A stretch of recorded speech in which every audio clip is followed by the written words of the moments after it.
말씀은 로마서 12장 1절입니다. 하나님 말씀은 로마서 12장 1절입니다. 그러므로 형제들아 내가 하나님의 모든 자비하심으로 너희를 구원하노니 너희 몸을 하나님이 기뻐하시는 거룩한 산 제물로 드리라. 이는 너희가 드릴 영적 예배니라. 아멘. 말씀 제목은 이것이 인생이다 시리즈 첫 번째 시간으로 참된 예배자의 인생입니다. 이것이 인생이다 시리즈 첫 번째로 참된 예배자의 인생에 대해서 말씀을 나누도록 하겠습니다. 사람들 누구나 살면서 한 번쯤 내가 과연 잘 살고 있는가라는 생각과 질문을 할 때가 있을 겁니다.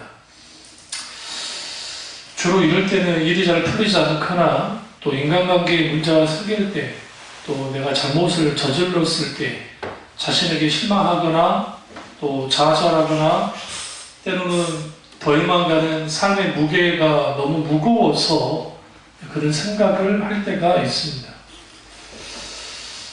근데 여기서 중요한 게 내 인생 내가 참 잘 살고 있는 것일까? 버거운 인생이죠.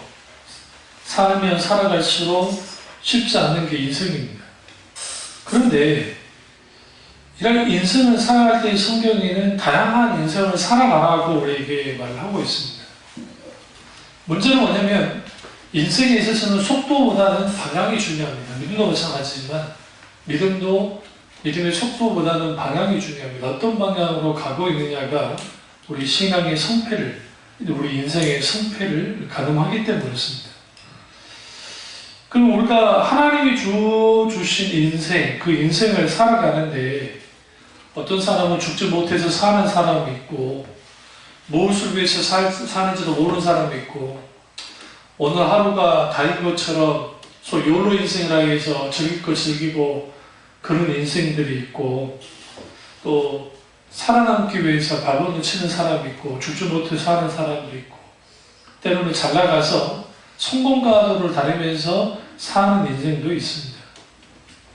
근데 그런 그리스도인과 그런 예수 믿지 않는 사람과 혹은 예수 믿는 사람의 사는 인생이 달라야죠. 적어도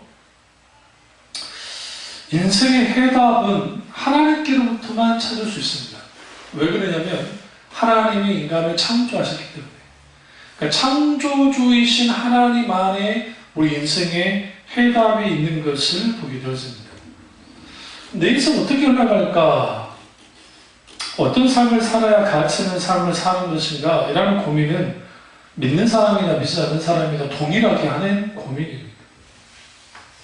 문제는 인생의 가치, 인생의 방향, 인생의 목적, 그것을 고민하는 그리스도인들에게 있어서의 정답은 뭐냐? 곧 하나님이라는 거예요.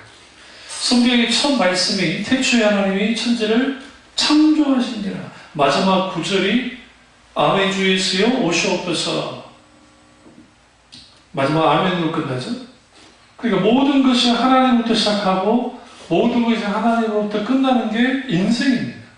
그래서 우리가 우리 인생에 있어 가장 중요한 것은 인생의 속도보다는 방향이 중요하고 인생의 깊이는 성취가 아니라 의미예요. 하나님과 어떤 의미를 가지고 살아가는가. 신자의 인생의 방향은 하나님을 향해야 되고 인생의 의미는 하나님 앞에서 찾아야 됩니다. 만약에 그렇지 못하면 내가 좀 잘 나가고 내가 사업에 성공하고 내가 뭔가 이루게 되면 아주 교만해지는 거예요. 하나님의 눈에 보이지 않는 사람이 되는 거죠. 그러면 성경에서 말하는 인생의 목적은 무엇일까요? 오늘 본문에 있는 로마서 12장 1절, 특별히 1절과 2절을 보면 오늘 1절 읽었죠? 2절은 읽지 않았잖아요. 여기서 보면 결국은 인생의 목적은 하나님을 예배하는 겁니다. 이게 아주 중요해요. 오늘 아침에 그 어떤 목사님 설교를 CTS인가 CBS인가 이제 성경 강좌를 잠깐 들었는데 그분이 그 말하는 거예요. 사람들이 예배를 드리러 교회에 나온다는 거예요. 그리고 하나님 앞에 열정을 다해서 예배를 드린다는 거죠. 그리고 그러한 그 많은 것들을 소진하고 지친 채로 집으로 돌아간다는 거예요. 그리고 난 다음에 그들에게 남는 것은 피곤함과 별 남은 게 없다는 거예요. 그래서 예배에서 가장 중요한 것은 받는 것이다 라고 이제 이분이 강조하더라고요. 여기서 뭘 받는 것이냐? 하나님께로부터 뭘 받는 거라는 거예요. 그런 의미 속에는 이제 예배는 받는 것이라는 것은 이제 이분이 이런 말이에요. 우리 하나님께 예배를 드린다고 하면서 정작 하나님께로부터 받아야 될 것들을 받지 못하다는 거예요. 그게 대표적인 은혜입니다. 그분은 뭐 은혜라는 표현을 쓰진 않았지만, 그러니까 이분이 역설적인 표현을 하는 거예요. 우리는 하나님께 예배 드리기 위해서 모였어요? 하나님 영광 받으셔야 돼요?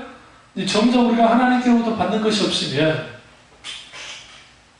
그게 흥미가 없어지는 거예요. 왜? 쏟기만 하니까. 그래서 예배는 하나님과의 만남입니다. 하나님과의 만남이 없는 예배에는 인간이 헌신하잖아요. 헌신하면 헌신할수록 영적으로 공허해져요. 그리고 그런 공허함 속에 있게 되는 것은 허탈감이에요. 예배를 크게 들었는데도 불구하고. 일주일의 삶을 살면서 어떤 사람은 영적인 승리를 하는 사람도 있지만 어떤 사람은 지치고 힘들고 어려운 사람 있잖아요. 뭐 지적인 문제이든 건강의 문제이든 관계의 문제이든 그런 것들을 하나로 안고 교회로 나온단 말이에요. 교회로 나왔을 때에 하나님께 영광을 드려야죠. 예배는 하나님과 만남이니까.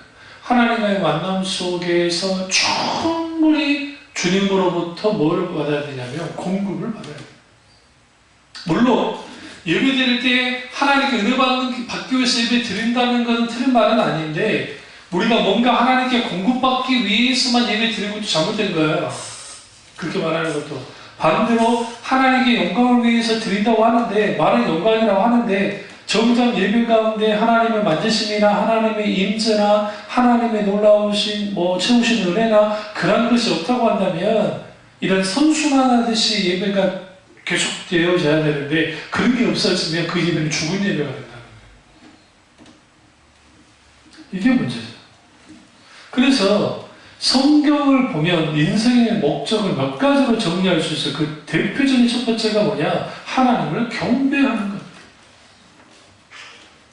이렇게 하나님께 경배하는 것은 삶 전체로 드리고 오늘 몸을 산 제물로 드리라 라고 했으니까. 그러니까 우리에게 가장 인생의 가장 중요한 순간이 뭐냐? 예배. 오늘날 한국교회에 너무나 많은 교인들이 예배 드리는 것, 예배에 빠지는 것을 쉽게 생각해요. 너무 쉽게. 왠지 아세요? 오늘 예배 못 들었어도 이번 주 주일날 예배 못 들었어도 다음 주 예배 들을 수 있을 거라고 생각하니까 말이야. 우리 예배들 어떻게 예배 드려야 되냐? 오늘의 예배가 나의 마지막 예배인 것처럼 드려야 돼, 하나님 앞에. 오늘 내가 드린 예배가. 그럼 오늘날은 교인들이 그런 의식이 없어요, 많이. 여기는 율법주의로 주일 송사하지 않으면 무슨 벌받나 그런 차원의 말이 아니에요. 우리가 매주 하나님께 드리는 예배가 가장 소중한 게 되어져야 돼요. 그런데 자기가 바쁘고 또 예배에 관련된 자기의 어떤 이유들을 말하죠. 그것도 불구하고 예배가 뒤쪽에 물러났으면 밀려났다는 것은 그 사람에게 있어서 예배는 그 정도밖에 안 되는 거예요. 그러니까 그 사람에게 있어서 하나님은 그 정도 하나님인 거예요. 그러니까 예배는 신앙의 바로미터라는 표현을 씁니다. 바로미터는 말은 무슨 말이냐면 기준이 되는데 그 사람의 믿음이 있느냐 없느냐는 예배 드리는 그 사람의 태도나 모습이나 그걸 다 보면 알 수 있어요. 여기서 오해하지 말아야 되는 것은 예배 안 빠지고 예배 열심히 드리고 그 차원을 말하는 것이 아니라 그 사람에 있어서 예배가 얼마만큼 삶에 지대한 영향력을 갖느냐, 그게 아주 중요합니다. 예배라는 단어는 이제 영어로는 worship이라는 표현을 쓰는데 경배 혹은 보고, 섬김, 받들어 섬김 이런 의미가 있어요. 근데 예배는 우리가 경배 대상이신 하나님만을 온전히 드러내는 것이 예배예요. 그 예배는 사람이 두목표적은 안 돼요. 그러니까 아쉬운 게, 안타까운 게 뭐냐면, 무슨 상을 어떤 목사님이 계시던데, 그 목사님이 어떤 상을 받으셨나봐요? 그 상을 위한 기념 예배. 그러니까, 이제 축사하시는 분들이 온통 그 목사님 찬양하는 것밖에 없는 거예요. 많은 하나님께 영광이 어쩌고 그러는 거예요. 요즘 많이 없습니다 말이에요. 예전에 목사님들은 박사학위를 받으면 박사 감사 예배여가지고 해요. 박사 받는 것 자체가 높아지는 거예요. 하나님은 논대간데 없는. 그러니까 우리나라 조찬 기도회 있잖아요. 저는 조찬 기도회 오라고 해주지도 않지만 조찬 기도회에 참석하는 것만 해도 목사님들에게 영광이 되는 거예요. 그리고 조찬 기도회에서 순서만 맡아도 아주 높은 사람이 되는 거예요. 그럼 조찬 기도회에 드려지는 예배와 오늘날 두사 사람 모여서 드리는 예배의 가치가 다릅니까? 똑같아요. 하나님께 드려진다는 거. 중심은 누가 돼야 돼요? 하나님이에요. 그러니까 주객이 전도되고는 안 돼요. 예배드림에 있어서 주객이 전도되어져서 그런 예배를 하나님께 드리기 시작하니까 어느 날인가 이게 인간을 위한 예배가 되기 시작했단 말이에요. 그래서 사람들을 중심으로 한 예배로 바뀌어지니까 그 예배가 어떻게 바뀌어지느냐? 예식이 되어버리는 거예요. 예식. 그러니까 예배가 중심이 아니라 예식이 중심이 되는 거예요. 이게 카톨릭이에요. 예식이 중심이 된다는 말은 무슨 말이냐? 예배 순서를 따라가기만 한다고 그래요. 예배는 예식이 아니에요. 그럼에도 불구하고 너무 많은 사람들이 예배를 예식처럼 예배를 드려요. 워십이라는 단어는 워스라고 하는 이 앵글리색슨족의 고어인데 가치 있는 뜻이에요. 슈비라는 뜻은 올려드리다, 받들다 뜻이에요. 가치 있는 분께 그 이름에 합당하게 올려드리는 거, 그것이 예배예요. 그래서 하나님께 예배드릴 때에는 경배하는 사람은 없어지고 경배의 대상이신 하나님만을 온전히 드러내는 행동, 행위, 그것이 뭐냐? 예배. 문제는 예식이 되는 순간 화려한 가운에 있는 목사님들이 나오죠. 그리고 거기에서 순서 하나하나 따라갑니다. 소위 거룩한 예배라고 하는 그런 것을 통해서. 그러니까 개혁주의자들이 가운을 입었어요. 안 입은 건 아니에요. 입었는데 종교개혁자들이 입었던 가운과 카톨릭 사제가 입었던 가운은 달라요. 카톨릭 사제들이 입는 가운은 말 그대로 제사장 옷이에요. 그 자체로부터 가치가 있어요. 그들이 있어요. 그런데 종교개혁자들이 입었던 가운은 목사 가운은 뭐냐면 말씀의 가운이라 생각하는 거예요. 그래서 그분들이 강대로 올라갈 때 말씀에 붙잡힌 바 되어진다는 의미를 가지고 가운을 입었어요. 전혀 달라요. 근데 요즘에는 경건의 모양을 드러내는데 사용되는 게 가운에 있는 거예요. 그러니까 제가 가운을 입지 않잖아요. 가운을 입는 게 잘못됐다는 게 아니에요. 목사들을 가운을 입는 게 잘못된 건 아닌데 그렇다고 해서 가운을 입어야만 한다. 그것도 주일 날려부터 무조건 가운을 입어야 된다. 그래야 거룩한 예배를 드리는 것이다. 라고 하는 그 논리는 세상 논리에서 온 거예요. 사실. 예식은 뭡니까? 예식은 철저하게 이벤트처럼 철저하게 기획하고 준비합니다. 그리고 그 순서에 맞춰 돌아가면 돼요. 근데 예배는 그게 아니라는 거예요. 그러니까 예배에 있어서 형식 중요합니다. 중요하지 않다는 거 아니에요. 여러분 조심해야 될 게 예배의 형식을 파괴하는 것이 무슨 개혁이고 예배의 형식을 파괴하는 게 마치 신앙의 본질에 있는 것처럼 말하는데 그건 잘못된 거예요. 왜 그러냐면 오랜 세월 동안 기독교 역사 속에서 예배의 형식이 만들어지는 데는 다 이유가 있어요. 그냥 나온 게 아니에요. 그러니까 묵상기도 드리고 이제 묵도라는 표현을 많은 목사님들이 묵도하심으로 주일 아무 과목 예배를 드리겠습니다 라고 하는 그 묵도는 신도이즘에서 나왔어요. 신도이즘. 그게 일본 신사참배에서 나왔단 말이에요. 일본이 이렇게 해요. 세번 치고 한다고요. 묵도한다고요. 그게 한국교회 안에 우리나라에만 있는 이상한 게 된 거예요. 그래서 그 묵도가 들어온 거예요. 그래서 묵도라는 표현 쓰면 안 돼요. 굳이 쓰려면 묵상기도 드리겠습니다. 해야 돼요. 묵상기도. 그리고 그 묵상기도도 이제 주님 초청하는데 오늘 예배가 하나님 앞에 드려지기를 원하는 그런 속에 쓰는 묵상이지 다른 게 아니에요. 교동문은 뭐냐면, 그러니까 이게 교동문은 가톨릭에서 교동문을 잘 사용하는데, 이제 자기들이 왔다 갔다 하죠. 왔다 갔다 말을 한다면 해요. 뭐 신부가 뭐라 하면은 뭐 누구와 함께 성모 마리아의 우리를 위해서 뭐 기도해 주셔서 그 우리 뭐 비나이다 뭐 어떻게 합니다. 뭐 또 그 회중이 막 같이 하거든요. 이걸 이제 그 노래로 하면 교창을 해요. 교창이라고 하는 무슨 말이냐면, 내가 노래 부르면 또 상대방이 노래 부르고 같이 왔다 갔다 하면서 노래 부르는 걸 교창이라고 해요. 이게 교동문인 거예요. 시 형태로 교도하는 거.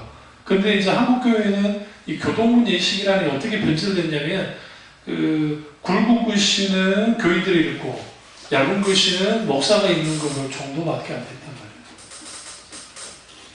사도신경은 어떻게 변질됐나요? 사도신경은 중원의 뜻이에요. 그러니까 진정성이 없어요. 마음에 어떤 신앙고백도 없이 그냥 달달달 외우듯이 외워요. 근데 그 사도신경의 어떤 의미도 뭐예요? 모르지. 하늘에 계신 우리 아버지의 이름이 거룩히 여김을 받으시오며 했을 때, 하늘에 계신 우리 아버지라는 표현이 이게 엄청난 표현이에요. Our Father in heaven, hallowed be thy name 하면서 이렇게 하잖아요. 그러면 그 하늘에 계신 우리 아버지 할 때 이 하늘이 뭐냐? 우리가 생각하고 누려보는 하늘을 말하는 것은 heaven이라는 표현을 쓰이진 하지만, 하늘에 계신 하나님 아버지라는 것은, 그것도 우리 아버지라는 표현은, 그 하늘이라는 표현 속에는 하나님의 강하심, 전능하심, 능력에 있는 하나님을 표현해요. 그러니까 창조주 하나님과 관계가 있어요. 사실. 그 능력이 많으신 우리 아버지께 내가 이렇게 신앙 고백을 합니다 하면서 쭉 나가는 거예요. 근데 그런데 다달달 외우듯이 그런 식으로 하는 거예요. 예배 순서였죠. 거기에 어떤 의미가 있는지를 배운 적도 없고, 교인들이.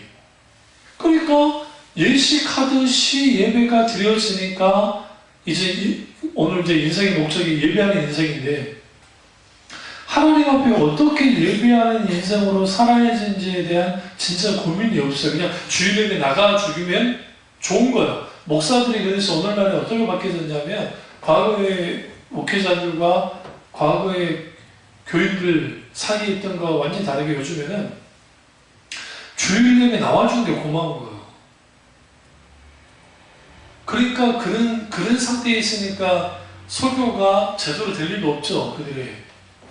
그러니까 오냐 해줄 수밖에 없어요. 요즘 제가 주로 듣고 있는 게 김소영 박사님 지금 친구와 성화랑 논쟁 쭉 듣고 있고, 최덕선 그 고신대 교수님 반대되는 또 김양환 교수님 그런 그 신학 강사라고 해야죠. 그걸 쭉 보고, 근데 감동무기를 박영선 목사님과 관련된 그것이 어떻게 있지 않을까 하니까 역시 있더라고요. 그래서 이제 좀 오래된 거긴 하지만 그 강좌를 쭉 들어봤어요. 그러니까 이걸 이제 제가 그 비전트리 컨퍼런스 때 이번에는 한번 할 거예요. 그래서 좀 어렵지만 주 5일 때 비전 트립을 해서 쭉 한번 다룰 겁니다만은, 그래도 오늘 이제 그걸 좀 내가 다루고 올라왔어요. 오전부터 계속 그 말씀 준비했는데, 근데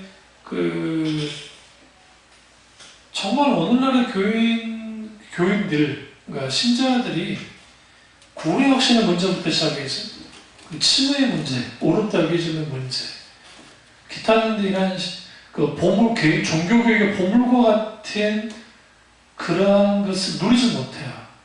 그러니까 오늘날의 신학자들과 많은 목사님들이 뭘 지금 아주 그러니까 가슴 아파하냐면, 교회 속에 신학의 부재예요. 그러니까 목사도 신학의 부재 상태에 있고, 그 다음에 양들은 말할 것도 없는. 그러니까 신학의 배경이 없는 목사, 이게 뭐 학위를 말하는 게 아니에요. 신학의 학위를 말하는 게 아니라 적어도 신학 도제를 받은 목사가 되지 못하면 아주 복잡해져요. 신학. 예배도 마찬가지예요. 어느 때인가 예배라는 게 그 교회마다 예배 분위기라는 게 있어요.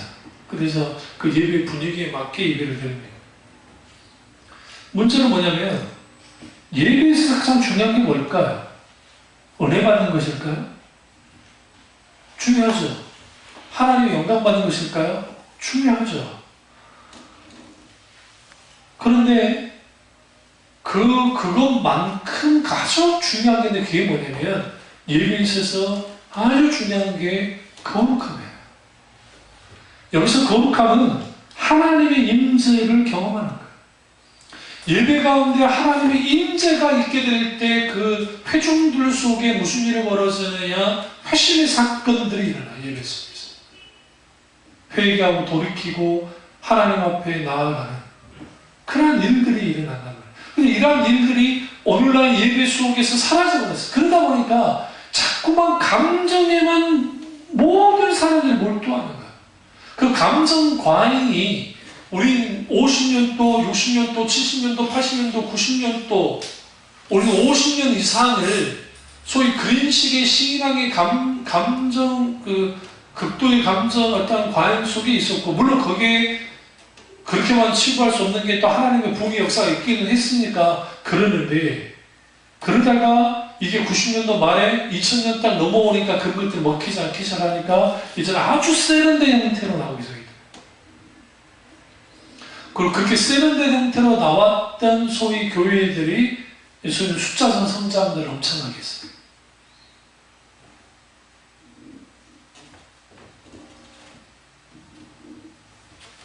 문제는 뭐냐면 예배 가운데 거룩한 하나님의 임재가 있느냐라는 거예요. 하나님의 거룩한 임재가 있을 때 그 예배 속에서 오늘날 무슨 일이 벌어져요? 예배 가운데 신앙갱신이 일어나는 거예요. 그러니까 예배 가운데 신앙갱신이 일어나지 않기 때문에 신앙이 계속 한결같이 이렇게 유지될 수가 없어요. 신앙 절대로. 예수 믿는 사람들은 뭐가 없다 했어요? 물론함이 없다 그랬잖아요. 믿음에는 물론함이 없어요. 물론하면 하나님 기뻐하지 않는다 했잖아요.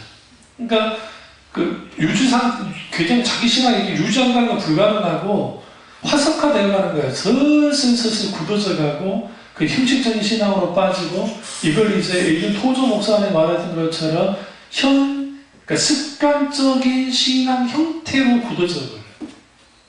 이게 좀 더 가게 되어지면 무슨 일이 벌어지냐? 이걸 이제 전문용어로 신앙이 뒤로 물러남의 일들이 벌어져요.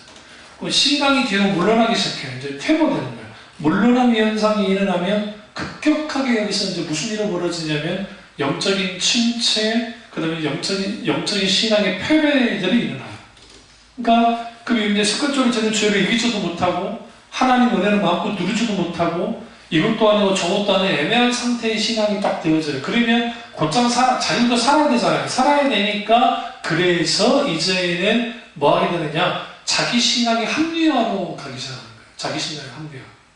원래 그 은혜 받고 난 다음에 한 5년 정도 뜨거웠다가 이제 좀 지나면은 뭐 뜨거워지지 않는 게 그게 정상적인 것이야 라고 하면서 자기들 나름대로의 자기 신앙의 합리화를 시켜요. 이 상태를 이제 목이 고든 백성의 상태, 그러니까 자기의 영적 상태를 구분하지 못한 영적 소경 상태에 이르게 되고, 영적인 소경 상태에 이르게 되어지면 신앙이 급격하게 굳어져 있는 상태이기 때문에 굳어진 상태에서 아무리 하나님 말씀이 주어지고 놀라운 하나님의 놀라운 역사가 있었어도 이것에 대한 반응이 안 일어나요. 물론 어쩌다 한 번씩 은혜 받아가지고 내가 갱신된 것 같은 느낌을 받을 때는 있어요. 붕괴를 통해서 뭘 하냐. 그러나 급격하게 다시 돌아가야 되잖아요.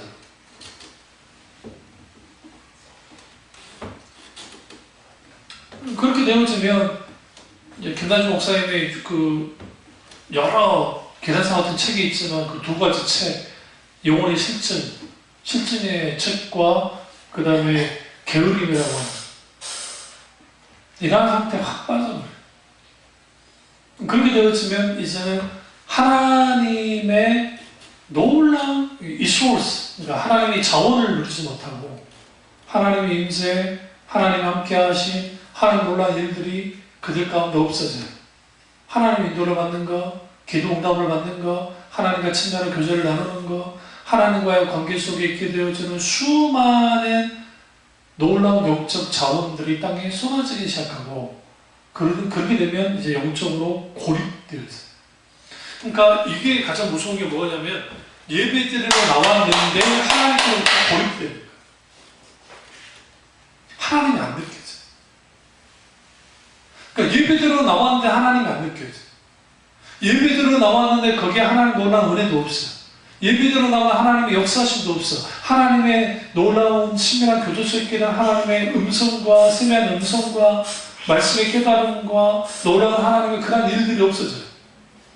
그러니까 예수님이 이스라엘 시대 이스라엘 백성들의 그 상태를 그대로 바리새인들에게 또 예수 당시 유대인들에 말했듯이 들어도 듣지 못하고 보아도 보지 못하고 도무지 깨달아 알지 못하는 영적인 이제는 완전히 무감각한 상태에 딱 빠져버려요. 그러니까 오늘날 우리가 예배하는 인생이 돼야 되는데 하나님께 드리는 온전한 예배에서 가장 중요한 것은 거룩이고 그 거룩은 하나님의 임재인데 그 하나님의 임재 속에서 하나님의 만남 속에 있게 되어서 그 하나님의 임재가 나를 깨뜨리게 하고 내가 신발을 벗게 하고 하나님 앞에 엎드려 회개케 하고 그리고 하나님의 임재 가운데서 주어지는 하나님의 놀라운 은혜 그리고 내가 느슨해졌던 사명감 느슨해졌던 소명의식 그리고 기타 등 이러한 것들이 다시 한번 재점검되어지고 다시 한번 이렇게 세워지는 일들이 예배 속에서 일어나는 거예요. 그런 일면에서는 오늘 제가 들었던 그 목사님의 그 강좌가 맞아요. 왜냐하면 교회 안에 와서 진짜 회복을 누리지 못할 때 그게 정말 진정한 예배냐는 거예요. 물론 그분이 이제 그것만을 강조하니까 그거를 듣는 분들은 자칫잘못하면 오해할 수 있겠더라고요. 저는 그분의 의도는 충분히 그런 의도가 아니라는 걸 제가 이해하고 그렇게 받아들였는데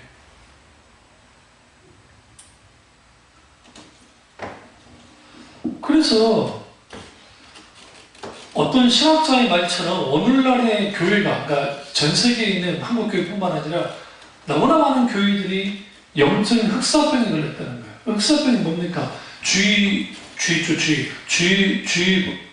있는 바이러스가 사람이 옮겨져서 나온 게 흑사병이거든요. 사람들이 막 토하고 설사하고 얼굴이 시커매지고 그다음 병들어 죽는 거예요. 그래서 그 유럽의 3분의 1이 흑사병으로 죽었어요. 그 주세제. 엄청난 무성병입니다. 요즘에는 이제 의학이 발전해가지고 그 흑사병은 많이 막아요. 그리고 우리가 쥐를 만날 수 있는 게 별로 없잖아요. 과거에 우리 어렸을 때는 쥐가 많지만 요즘은 쥐 만날 이유가 거의 없잖아요.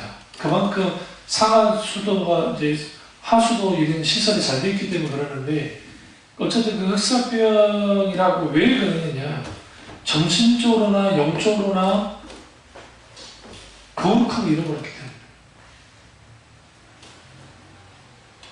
그러니까 상대주의적 사고에 빠져가지고 하나님에 대한 절대적인 믿음을 잃어버렸어요. 예배에서 가장 중요한 것은 예배에서 내가 기분 좋고 신나는 게 중요한 게 아니에요. 그게 2차적인 거예요.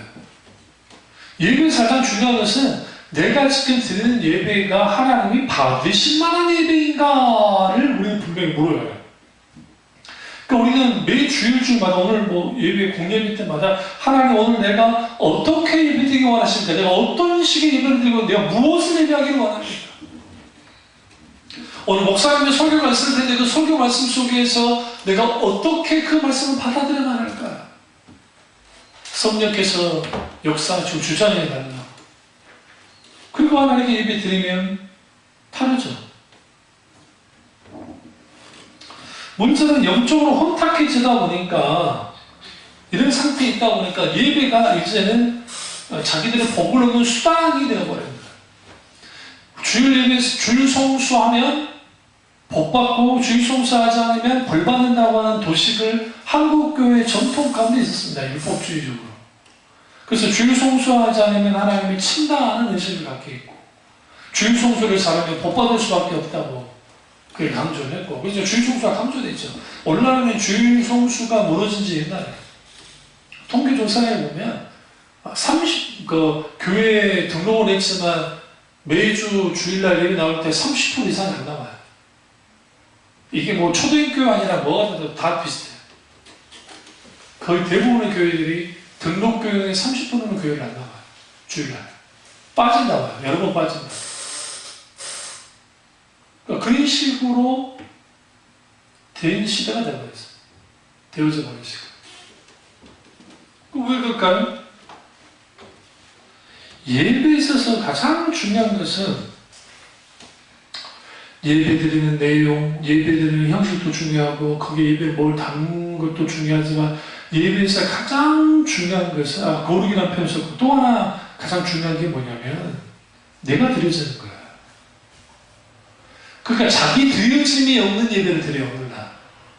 그러니까 이거예요. 예배 시간 안 듣는 거 아주 권장할 만하고 헌금 드리고 힘을 다해서 헌금 드리고 11조 하는 거 아주 권장할 만한 거죠. 그리고 설교 말씀 잘 들으려고 노력하고 힘드는 거 아주 권장할 만한 거.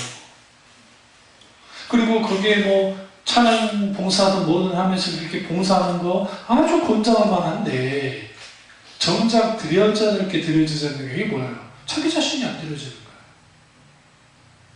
거예요. 예배 때마다 우리는 뭘 경험해야 되냐면 예수 그리스도의 십자가의 죽음 속에서 내가 죽어지는 경험들이 되어져야 돼요. 내가 하나님 앞에 죽어져서 마치 구약의 양들이 제물들이 각을 떼어서 하나님께 드려지는 것처럼 내가 마치 각이 떼어져서 죽어지는 경험들을 예배 속에서 되어져야 돼요. 그래서 종교교육자들이 예배 가운데 수많은 카톨릭의 성례자는 다 배격을 했지만 이 성찬식만 갖고 들어온 거예요.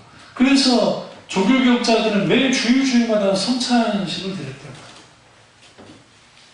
요즘 뭐 인터넷 예배다, 그리고 요즘 뭐 가난 교인이다, 그리고 또 안디 공동체다 하는 사람들이 많으니까 그래서 대안으로 또 온 게 뭐냐면 몸으로 드리는 예배, 그게 성만찬. 말씀이 육신이 되어져서 실제로 육화되어진 예배, 그게 성육화된 예배, 그게 성만찬 예배입니다. 그러니까 예배 가운데 마지막에 성만찬을 이제 매주일마다 예배를 드리자고 그렇게 운동하시는 분들이 있어요. 자기들끼리 집에서 성찬식을 할 수 없잖아요. 그게 대안으로 떠오르고 있다. 매일 주일마다 드려야 된다. 그리고 이게 종교교육자들이 권장을 했어요. 왜 권장을 했냐면 날마다 매일 주일마다 십자가로 돌아서는 삶, 십자가에 의한 삶을 사는 것, 십자가의 능력을 맛보는 삶을 사는 것을 계속 강조하고 있는 거예요. 근데 카톨릭은 빵만 주고 먹죠. 빵만 주고 포도주는 신부가 다 마셔보죠. 신부가 끝까지 다 마셔야 돼요. 남기면 안 돼요. 야, 오늘 안 모셨나 보다. 이렇게 물 다 마시고 난 다음에 어떻게 하느냐. 마른, 손수건 같은 걸 이렇게 해가지고 탁 닦아. 여러분 안 봤죠? 나는 PBS 평화방송에 자주 보니까 그래. 탁 닦고 난 다음에 이걸 탁 가구 같은 데 쌓아가지고 이거 떡을 뗄 때는 어떻게 떼는 줄 알아? 이 사람은 신부 거는 커요. 이걸 먼저 예술 쪽을 탁 쪼개가지고 탁 먹고 손짓다가 이해할 수 막 하면서 막 하면서 막 해요. 의식. 여러분 그런 예를 드리면 뭐 예를 드린 것 같아. 내가 봐도 의식과 예식을 따라갈 수가 없어. 근데 그 의식과 예식이 있다 할지라도 설사 공동 성만찬에 참여한다 할지라도 내가 하나님 앞에 드려지지 않는 것은 예배 가운데 드려지지 않으면 그것은 더 이상 하나님이 원하신 예배, 하나님이 받으신 예배가 아니에요. 그러니까 사도 바울이 너희 몸을 하나님이 기뻐하시는 거룩한 산 제물로 드리라. 이는 너희가 드릴 영적 예배니라. 구약의 제사제도를 끌어온 거예요. 근데 구약에서는 중심을 잡았지만 신약에서는 영적으로 우리 몸이 드려져야 된다. 진짜 우리 몸을 드린다는 의미가 아니라 여기서 말하는 몸은 이제 은유적인 표현인 거예요. 그게 뭐냐? 여기서 말하는 몸은 우리의 삶, 우리 신앙 고백, 우리 자신, 우리 마음, 우리 중심, 그것이 온전히 하나님 앞에 전인격적으로 내 전체가 드려져야 된다. 그것이 영적 예배다. 이게 예배하는 인생에 있어서 우리의 목표가 돼야 되고 목적이 돼야 되고 이유가 돼야 돼요. 내가 하나님께 드려지는 거예요. 그러니까 내가 하나님께 드려지지 않는 모든 예배는 사실상 예배가 아니에요. 근데 그렇지 않고 예배를 드립니다. 예배 순서마다 알아서 목사님이, 장로님이 대표해 주시고 그리고 그게 예배가 다 되어져 버린다. 그러다 보니까 어느 날인가 그 예배가 예식이 되어져 버리고 예식이 되어져 버린 예배 속에는 성령의 어떤 역사가 일어나지 않는, 그러니까 성령의 역사가 나타나지 않으니까 하나님과의 만남은 고사하고 어떤 은혜도 없는 이른바 죽은 예배를 드려지는, 이른바 생명 없는 예배. 이걸 주님이 이사야 시대나 특히 예레미야 시대에 뭐라 했어요? 헛된 제사를 드린다 했잖아요. 헛예배. 그래서 내가 너희의 제사를 못 찾는다고 그랬잖아요. 주님. 내가 번제 드려도 못 찾는다. 왜요? 중심이 없는 예배를 드리니까.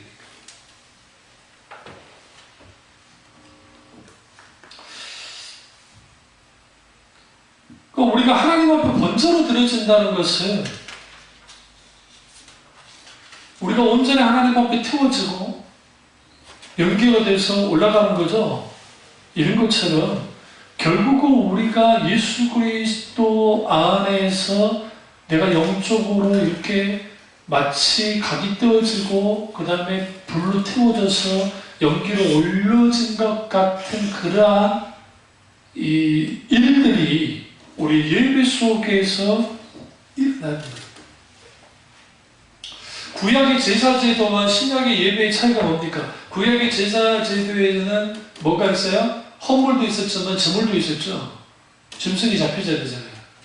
구약에서는 헌금은 똑같이 있어요. 그러나 뭐는 없어요? 제물은 없어요. 근데 그 제물 아예 없는 게 아니라 내가 제물이 된다.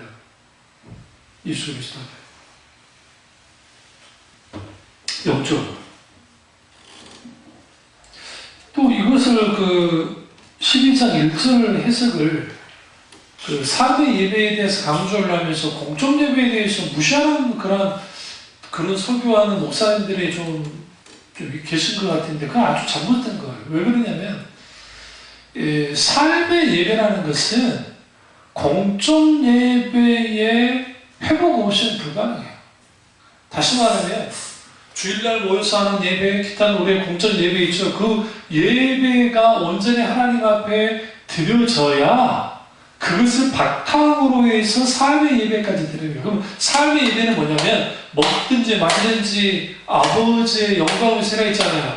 우리가 무슨 일을 하든지 아버지의 영광을 위한 삶의 그게 예배가 되는 거예요.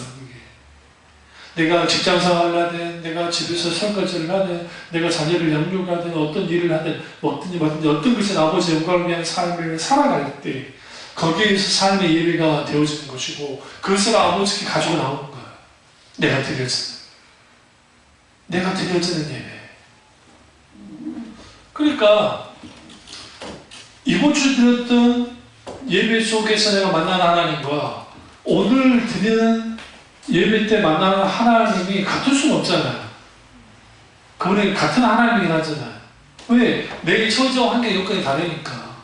그렇다고 한다면 일주일의 삶 속에서 주님을 만나고 주님과 교제 나누고 아니면 때로는 내가 넘어지고 쓰러지고 실패하고 죄를 짓고 기타 일들이 다 벌어질 거라는 거죠. 그런 속에서도 그럼에도 불구하고 하나님의 은혜가 있었다고 한다면 하나님과 함께함이 있었다고 한다면 그것을 가지고 나오는 거예요. 예배드리면서 가장 중요한 것은 우리의 자격이 아니에요. 이런 착각들이에요.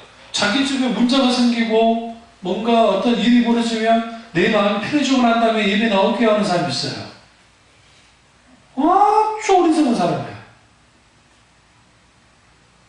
저나 여러분이나 예수 그리스도께서 십자가에 지지 않으셨으면 우리는 예배드릴 자격이 없는 사람이에요. 여러분, 예배드릴 수 있다는 것이 특권이에요. 십자의 특권, 하나님 자녀의 특권이에요. 여러분이 지금 만약에 예루살렘에 제3성전을 뭐 짓겠다는 사람도 있으니까 유대교에서 만약에 짓는다고 합시다. 우리는 뭐 그럴 일은 없지만 만약 유대교인이라 합시다. 우리가 아무나 다 들어버려 준 줄 아세요? 구약에 이게 뭐 다리가 뭐 절거나 문자가 있으면 제사 못 들게 만들어서 다 막았어요. 여자 못 들어가요. 여인의 뜰에만 있어야 돼요. 얘들이 못 들어가요. 자격을 심사한다고요. 그걸 예수는 다 깨뜨렸어요. 그러니까 중요한 건 뭐냐면 이 사람이 예배 드릴 만한 사람이나 아니다 우리의 판가름이 되는 게 아니고 예수 그리스도의 십자가의 공로로 이제는 구원받은 모든 백성을 하나님께 예배 드릴 수 있는 예배자가 되는 거예요. 그러니까 내가 예배 드릴 수 있는 자격이 있을 때 예배 드리고 없으면 못 드리고 그런 차원의 것이 아니에요. 이미 우리는 예배를 드려야만 하는 그런 신분을 가졌고 그런 존재가 된 거예요. 근데 문제는 뭐냐면 그 예배 드림에 대한 가치가 땅에 떨어졌다는 거예요. 그러니까 주일 성수를 어느 정도로 이해하냐면 주일날 한번 드리는 예배 시간 정도 생각하는 거예요. 안 드리면 그래도 좀 떨떠름하고 뭔가 뒤에 안 닦고 나온 것 같은 그런 느낌 정도로만 이해한단 말이에요.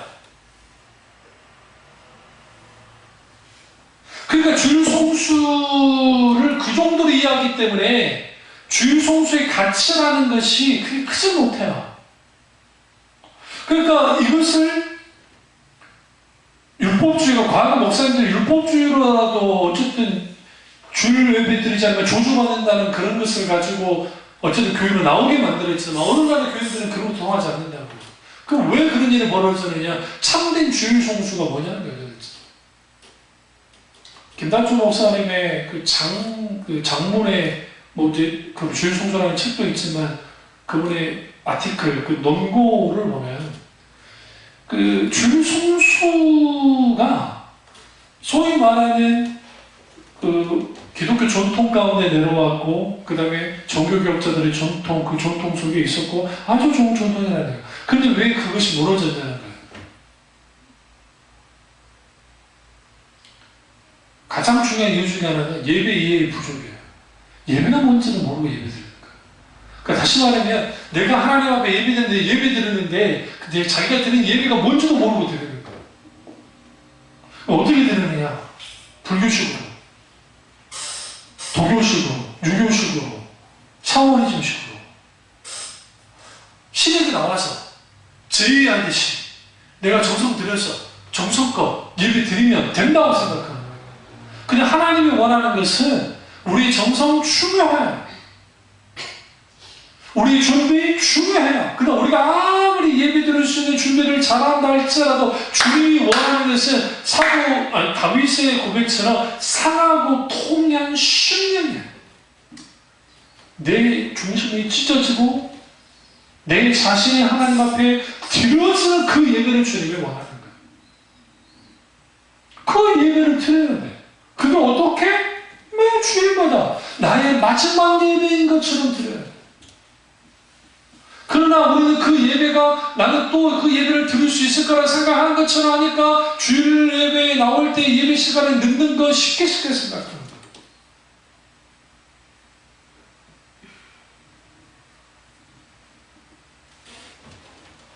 이걸 조금 더 어폐가 있지만 극단으로 가면요. 주일 성수도 제대로 못하는 사람이 자기 신앙이 좋다고 말할 수가 없어요. 목사님 주일 성수라고 하는 그게 기준이라는 것이 아니라 이 주일 성수는 예배가 핵심이잖아요. 하나님께 드려지는 그 예배가 온전히 드려지는 것이 되지 않을 때 신자로서 직무유기야. 그러니까 교인들이 자기들의 마음에 좀 뭐라고 그래요? 편해야 되냐. 그래서 목사한테 묻는 거예요. 목사님, 주일비 드리지 않아도 괜찮죠? 꼭 11조 안 드리는 사람들이 꼭 11조 드려야만 하나요? 11조 드릴 필요 없지 않나요? 그렇게 나오는 거예요. 성서 윤여원이라는 그분들이 다른 참 좋게는 물론 큐티를 중심으로 하는 분들인데 이분들이 어떤 큰 실수를 했냐면 11조는 율법이다 해가지고 이제 11조 줄 필요 없다고 주장하는 거야. 그럼 인터넷에 한번 쳐보시면 그런 글들이 굉장히 많아요. 생각해. 논조는 그거예요. 11조 드릴 필요 없다는 거예요. 근데 묻고 싶어요. 그러면 사도 바울이나 그분들이 11조 말한 적 없지 않냐? 그러니까 초대교회는 없어지지 않았느냐? 근데 예수님이 11조에 대해서 말할 때 11조 틀어져 있어요. 박하와 근체와 그걸 이제 유대인들이 바리새인 드렸잖아요. 그때 그것도 드리되 중요한 것은 의와 인과 신은 버리면 안 된다. 그대로 버렸으니까 하면서 11조를 주님 저는 부인하지 않았어요. 오히려 강조했지. 그리고 사도 바울의 글들을 보시면 그 서신서를 보시면 11조에다 말은 나오진 않는데 이렇게 말해요.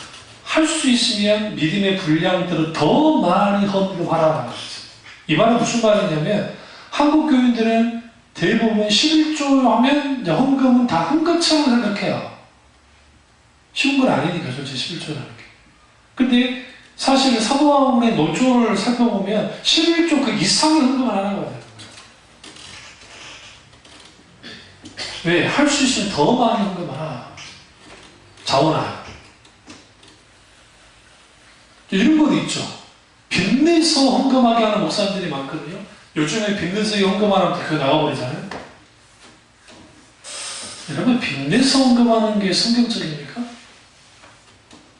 이럴 수도 있어요. 하나님이 너무너무 감동하셔서 내가 지금 감동은 없지만 그래도 힘을 다해서 좀 빚을 내서 헌금하겠다. 그러면 어떻게 할 거예요?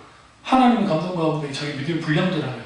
그게 아니고 이런 상황에서 예를 들면 뭐 교회 건축을 하고 뭘 하는데 빚이라도 내서 헌금을 해야 된다 하지 않으면 저주 같은 게 임할 거다. 복받지 못한다. 그 논리로 가져나온다면 그건 잘못된 거죠. 자원함으로 하는 게. 예배에서 가장 중요한 것 중에 하나가 헌금이니까 그래요. 그럼 왜 헌금을 드리겠을까요? 교회를 유지하려고? 그렇겠죠. 목사도 먹고 살아야 되니까 목사의 어떤 생활비를 책임져줘야 되고 일하는 소에게 망을 씌우지 말라는 말씀처럼 망을 씌우면 안 되니까. 그러니까 그런 의미도 있지만 더 중요한 것은 뭐냐면 그 예배는 그 헌금은 혹은 연보는 뭐와 그게 아니면 헌신과 그게 있어요. 그래서 너희의 봉사의 직무가 교회를 온전케 한다 할 때 여기서 말하는 봉사의 직무는 헌금이에요. 그래서 성경구절을 답을 찾아서 드릴 텐데 봉사의 직무. 그러니까 헌금을 연보를 뭐라냐? 봉사의 직무인데 성도의 연약함을 어떻게 이제 온전케 해주는 그 역할을 한다.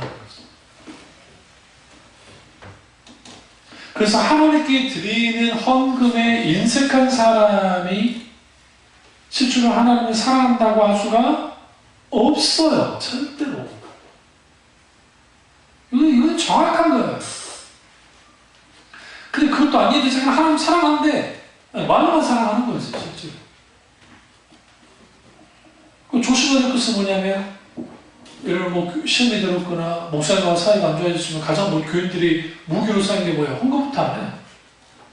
헌금은 하나님께 하는 건데 목사가 고통 좀 먹어봐라 해서 헌금부터 안 해요.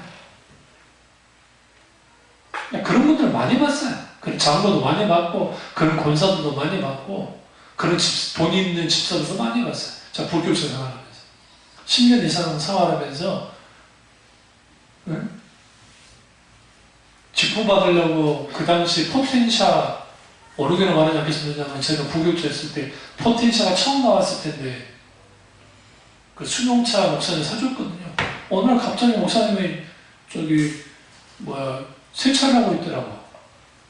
갔더니 목사님 세차를 해오니까 목사님 싫어해. 몰랐지. 그 세차하는 거 조금 도와주고, 근데 알고 보니까 아무하고 집사가 그 포텐셜을 해줬다는 거야. 뭐 되려고? 장로 되려고. 투표했네? 떨어져 버렸어. 떨어져 버리니까 목사님과 관계가 틀어져 버렸어. 그러니까 이 사람이 목사님 생긴 거는 이제 이렇게 해가지고 좀 힘 좀 써줘서 이제 나 장로를 좀 세워달라는 거였는데, 목사님이 신경 좀 쓰긴 했겠지. 근데 이 사람이 워낙 퍼펙트 좋은 사람은 아니었기 때문에 교회 공동체가 거부한 거야. 그 목사님 어떻게 그러고.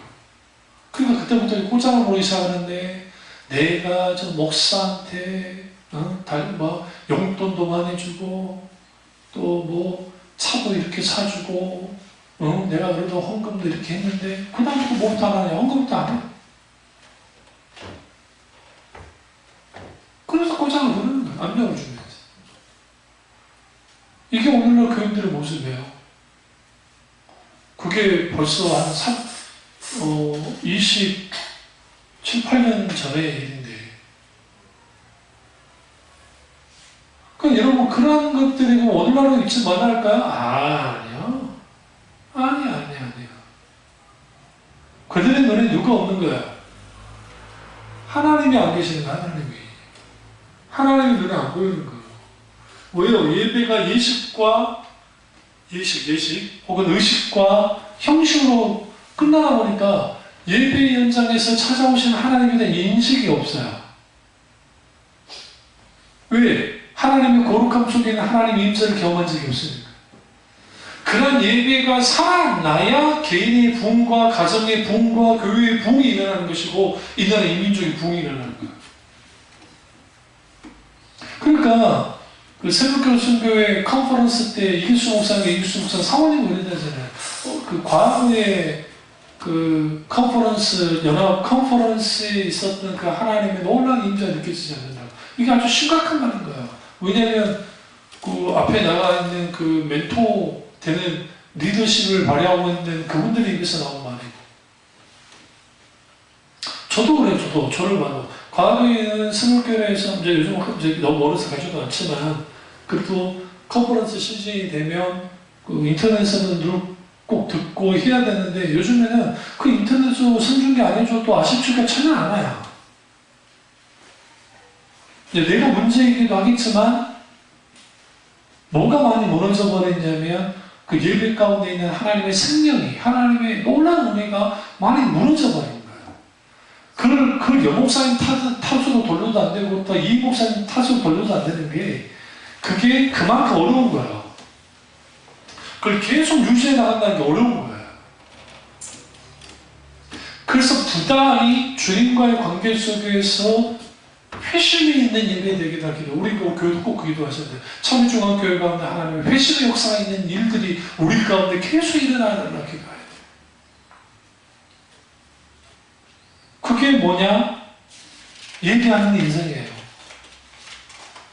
마지막 여러분, 우리의 종말을 맞을 때, 우리가 하나님 앞에 서야 될 때, 우리 뭐 할 거예요?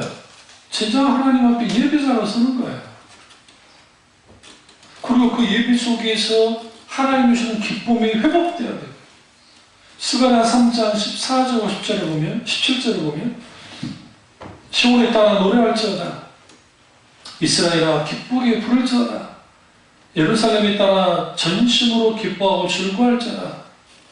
17절에 보면, 그가 너로 인하여 기쁨을 이기지 못하여 하시며 너를 잠잠에 사랑하시며 너로 인하여 즐거이 부르며 기뻐하시리라 하리라. 이게 내 인생에 하나님 앞에 예배드리는 인생을 살 때, 예배에서의 성공자로 살 때, 아벨과 같은 예배를 드릴 때, 진정한 참된 예배, 사도 바울이 말했던 산 제물로 드리는 그 영적 예배를 드리는 삶을 살 때 하나님이 이렇게 기뻐하십니다. 나로 인해 기쁨을 이기지 못하는 그 즐거움 가운데 있게 되는 거고, 하나님을 기쁘시게 되는 거예요.